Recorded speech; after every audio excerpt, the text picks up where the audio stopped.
भक्ति की शक्ति। हे राम, अपनी चरण में मुझे शरण दो प्रभु। मुझ दीन पर अपनी कृपा बनाए रखना प्रभु। धेनु गाय के कानों में ऐसा स्वर जाते ही वह उठकर खड़ी हो गई और बंदर से बोली, अरे दोस्त, यहाँ तो हम और आप रहते हैं, ये भक्ति भरी आवाज कैसी? धेनु गाय और बंदर ऊपर देखते हुए बोले, यह आवाज तो पेड़ के ऊपर से आ रही है। बंदर तुरंत पेड़ के ऊपर गया। उसने देखा कि पेड़ के खोखले में एक गौरैया थी जिसकी दोनों पंख नहीं थे। यह देखते ही बंदर जल्दी से गया और कुछ पत्ते ढूंढकर उसे हाथों से मसलकर उसका रस निचोड़कर चिड़िया के पंखों पर लगाया। कुछ देर बाद बंदर ने गौरैया से पूछा, अरे बहन, यहाँ कैसे और आपके पंखों को क्या हुआ? चिड़िया ने बोला, बंदर भैया, हम अपने झुंड में बच्चों और चिड़िया बहनों के साथ खेत में अनाज चुग रहे थे। तभी कुछ कौवे मुझे चोंच में दबाकर यहाँ ले आए और मेरे पंख नोच दिए। क्यों पता नहीं। बंदर गाय के पास गया और उसे सारी बात बताई। गाय माता ने बोला, बंदर भाई, एक बड़ा सा पत्ता लाओ, दूध निकालो और उस घायल चिड़िया को पिला दो। बंदर ने एक बड़ा सा पत्ता लाया, उसका खदौना बनाया और उसमें दूध भरकर पेड़ के ऊपर ले गया और चिड़िया को वह दूध पिलाया और पेड़ से ताजे आम और जामुन भी खिलाया। बंदर ने कुछ देर बाद पूछा, चिड़िया बहन, क्या तुम्हें अब कुछ आराम मिला? चिड़िया ने बोला, भैया, आप और गाय माता को बहुत बहुत धन्यवाद। मैं अब पहले से बेहतर महसूस कर रही हूँ। इतने में दो चार कौवा वहाँ आए और काँव काँव करते हुए बोले, बड़ी आई अपने झुंड में प्रेम व्यवहार करने और भक्ति का ढोंग रचाने। अच्छा हुआ हमने तुझे यहाँ ले आया और तेरे सारे पंख नोच दिए। अब न उड़ पाएगी और न दाना चुग पाएगी, भूखे ऐसे ही मर जाएगी। सभी कौवा काँव काँव करके हंसने लगे और बोले, भक्ति तो हम करते हैं, हम लोग बड़े हैं और तुझसे शक्तिशाली भी। जंगल के बीच में एक साधु रहते हैं, हम लोग वहीं से आ रहे हैं।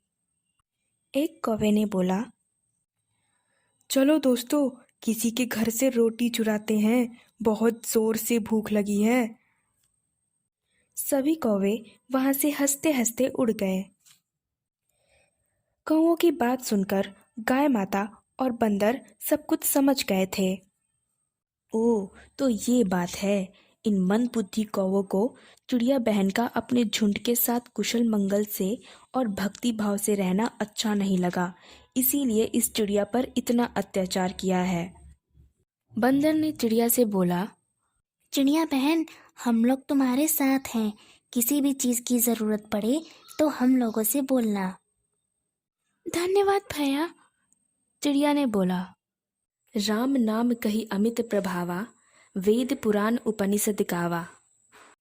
चिड़िया इसी प्रकार भगवान का गुणगान करती रहती। अगले दिन सुबह कौवे बोले, चलो चलो, साधु बाबा सत्संग शुरू कर दिए होंगे। हम तो बहुत बड़े भक्त हैं भगवान के, हमें तो वहाँ जाना चाहिए। एक कौवे ने बोला, हाँ हाँ चलो, और उस चिड़िया को भी साथ ले चलो, बड़ा मज़ा आएगा। सबके सामने जब उसकी बेइज्जती करेंगे तो वो भी जान लेगी कि हम कितने बड़े भक्त हैं। कौवे अपने चोंच में चिड़िया को पकड़कर साधु बाबा की कुटिया के पास ले गए। साधु बाबा ने सत्संग सुनाई। वहाँ सभी छोटे बड़े चिड़िया इकट्ठे हुए थे। सत्संग हो जाने के बाद सभी कौवे बाबा के पास गए और बोले, बाबा, सबसे बड़ा भक्त यहाँ कौन है? बाबा ने कहा, अरे मूर्ख, ये कोई पूछने वाली बात है? फिर भी बाबा ने आंख बंद करके देखा और बोले, सबसे बड़ी भक्त तो ये चिड़िया है। हाथों में उठाकर उसे प्यार से सहलाते हुए बोले, अरे पुत्री, यह तुम्हारी दशा किसने की? चिड़िया ने सारी बात बाबा को बताई कि ये सब इन्हीं कौवों ने किया है। बाबा ने चिड़िया से पूछा, तुम्हारा नाम क्या है पुत्री? मेरा नाम सोम चिड़िया है। बाबा ने भगवान का चनामृत सोम चिड़िया के पंख पर लगाया। चनामृत लगाते ही सोम चिड़िया के पंख निकल आए। सोम चिड़िया अब पूरी तरह स्वस्थ हो गई। मूर्ख कौवे, तुम इतनी बड़ी पाप करके पूछते हो भगवान का बड़ा भक्त कौन है? कौवे बोले, पर बाबा, सत्संग में तो हम लोग रोज सबसे पहले आते थे। बाबा गुस्से से बोले, मूर्ख, तुम लोग रोज आते थे और बाकी चिड़िया को चोट से मारते थे और सब कुछ उथल पुथल करते थे। तुम लोग सत्संग में आने का ढोंग करते थे। तामसी, तुम भक्ति क्या जानो? केवल सत्संग में आ जाने से भक्ति थोड़े ना होती है। जो ईश्वर की भक्ति सच में करता है वह ईश्वर के बनाए हुए जीव को दुख नहीं पहुंचाता, बल्कि सभी जीव में भगवान को देखते हुए सभी से प्रेम करता है। भगवान की भक्ति तो वो चीज है जो जितना करो उतनी ही प्यास बढ़ती जाती है। भगवान की भक्ति की रस तो इस सोम चिड़िया ने चखी है, जो इतनी दुर्दशा होने के बाद भी ईश्वर की भक्ति करती रहती है। बाबा ने सोम चिड़िया से बोला, जाओ बेटी जाओ, अपने बच्चे परिवार में जाओ और इन दुर्बुद्धि कौवों को दंड देकर जाओ। कौवे बोले, हमें क्षमा करना बाबा। बाबा ने बोला, क्षमा? क्षमा मुझसे नहीं, इस सोम चिड़िया से मांगो। हमें क्षमा कर दो बहन। सोम चिड़िया ने बोला, हम कौन होते हैं क्षमा करने वाले? क्षमा मांगनी ही है तो भगवान से मांगो। सभी कौवों ने बोला, हे प्रभु, हमें क्षमा करना। बाबा ने सोम चिड़िया से पूछा, पुत्री, इन्होंने तुम्हारे साथ इतना बुरा बर्ताव किया, क्या तुम इन्हें दंड नहीं दोगी?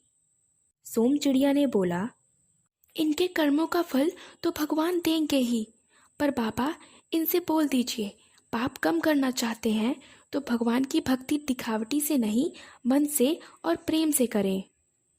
सोम चिड़िया ने बाबा को प्रणाम कर धन्यवाद दिया और वहां से उड़ गई। माँ आ गई, माँ आ गई। सोम चिड़िया के बच्चों ने उसे देखते ही उछलकर खुशी से चिल्लाने लगे।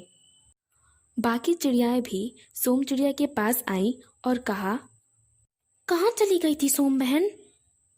सोम चिड़िया ने उन्हें सारी बात बताई। सब कुछ सुनकर सारी चिड़िया सोम चिड़िया को पकड़कर बहुत रोईं।